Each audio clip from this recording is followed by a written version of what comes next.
Ya guys, halo guys, selamat siang. Kembali lagi bersama CV di sini. Ya, video kita tadi malam rame ya tentang Bitcoin OTW, bukan OTW, Bitcoin apakah bisa all time high lagi ke 120 sampai 130 ribu ya. Nah, jadi di video yang tadi malam karena itu udah rame banget, di sini aku mau memberikan bukan klarifikasi ya, memberikan insight lagi bahwa ya kalian nanya kan, optimis ya, karena sampai ada yang bilang mark this comment, katanya April itu bottoming, kemudian Mei itu dia akan naik, kemudian di Juni itu akan all time high. Ya nggak salah, semua pendapat itu tidak ada yang salah, karena apa? Tidak satu pun di antara kita adalah dukun dan bisa menebak harga Bitcoin secara presisi ya.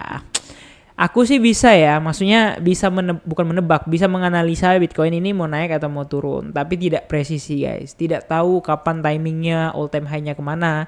Tapi kalau ada orang yang sampai tahu timeline-timelinenya dan sangat optimis, itu berarti dia hebat dan mungkin kurang lebih seperti dukun. Ya aku kasih 2 jempol. Oke, nah jadi kita akan mau lihat lagi hari ini ya. Nah, jadi sebenarnya yang pertama hari ini aku mau bahas Trump effect ya dari kebijakan yang kemarin, itu yang pertama. Dan yang kedua nanti malam itu adalah NFP atau non-farm payroll, yang mana NFP ini adalah news rutin bulanan yang terjadi di setiap Jumat pertama awal bulan. Karena hari ini tuh tanggal 4 dan ini adalah Jumat pertama di April, jadi NFP itu jatuh di hari ini dan itu selalu terjadi setiap bulan.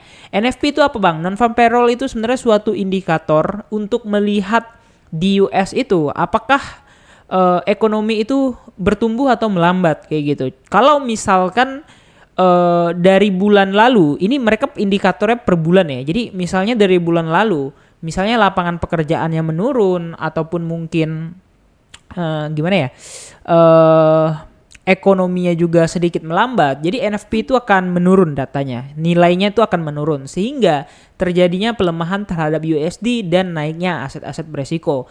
Tapi kalau NFP ya indikatornya itu atau angkanya itu naik, maka artinya penciptaan lapangan pekerjaan di US atau di Amerika itu lagi hebat gitu, lagi keren, lagi banyak, lagi bagus gitu pertumbuhan ekonominya. That's why USD juga akan naik. Oke, kita lihat datanya sama-sama dulu sebelum kita bahas daripada market. Kita mau lihat yang NFP, langsung saja kita ke newsnya. Oke, di sini kita udah di NFP dan NFP itu selalu setiap bulan itu di jam 19.30 atau setengah 8 dan itu nggak pernah berubah ya jamnya ya. Untuk NFP sejauh ini tuh nggak pernah berubah.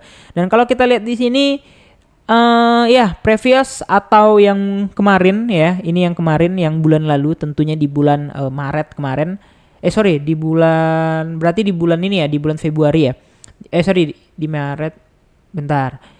Yang di Januari umumkannya di Februari, yang di Februari umumkannya di Maret. Di Maret. Oh iya, oke, benar. Di Maret kemarin ya kita akan bahas ya yang Maret kemarin itu dia di 151 dan konsensusnya atau prediksinya ini menurun dari 151 ke 137. Artinya di sini ada pelemahan untuk secara nilainya daripada NFP. Dan mana NFP tadi? Kalau kita lihat di sini, ini aku sederhanakan bahasanya ya, menunjukkan penciptaan lapangan pekerjaan di AS lebih rendah dari yang diharapkan. Jadi lebih rendah.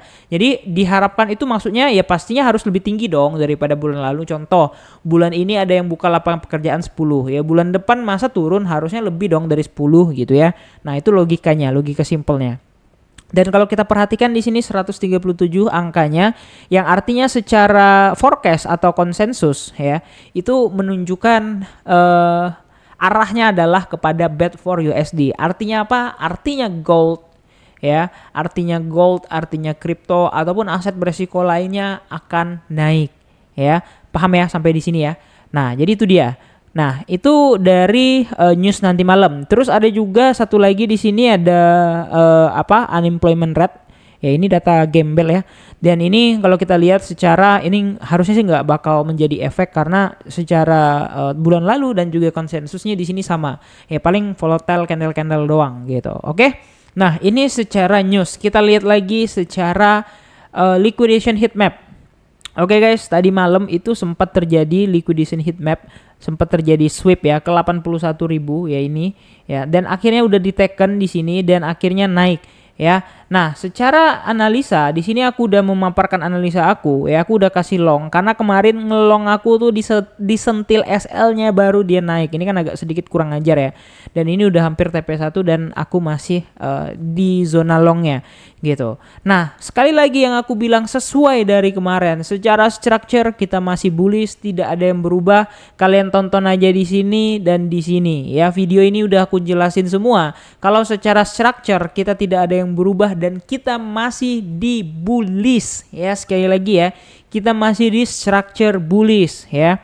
Nah, terus juga kalau kita lihat dari daily ini candlenya menutup dengan cukup bagus, tidak kayak kemarin ya, sempat dia nutup jelek ya tadi malam, sempat kesini kemudian ditutup dengan candle yang hijau, yang artinya kita nggak punya utang apapun di bawah dan kita tidak perlu bayar hutang apapun termasuk bunga-bunganya, aman ya. Nah, jadi harusnya ya secara plan di sini aku pakai Fibo-nya agak lebih kecil karena aku pakai Fibo yang 4 jam bukan pakai yang daily ya. Untuk targetnya ya mungkin di Fibo di sini di 85.000 sampai 87.000 itu adalah rational price untuk target long aku kali ini. Karena kemarin sebenarnya udah aku TP di 88.000 ya, meskipun naik sampai 885 aku TP di 87 ya. 87 aku TP. Ya, karena dia sempat spike turun di sini nih. Nah, 873 turun dia ke 87, kemudian aku TP dan kemudian sempat memang naik lagi ke 88 sekian baru dia crash. Ya, ini menyebabkan banyak sekali likuidasi yang terjadi kemarin. Nah, kalau kita lihat dari sini secara price action ini bagus-bagus saja dan plan longnya ya semoga valid. Dan kita lihat di sini ya, ini update dari symmetrical triangle kita. Dari symmetrical triangle kita menyebabkan sempat terjadi fake out di sini, tapi belum terjadi apa ya?